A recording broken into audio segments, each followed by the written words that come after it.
ಕಣ್ಣೀರ ಹನಿ ಪೋಣಿಸಿ ಕರಿಮಣಿಯ ಮಾಡುವೆ, ನಿನ್ನ ಕಾವಲಾಗಿ ನಿಂತು ಯೋಧನಾಗುವೆ.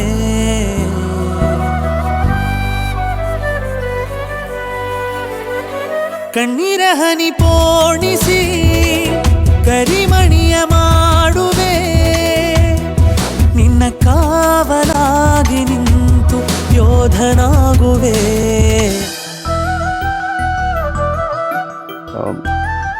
ನಾನು ನಿನ್ನ ಹತ್ರ ಒಂದು ವಿಷಯ ಹೇಳಬೇಕು. ಹೇಳಿ. ನಾನು ನಿನ್ನನ್ನು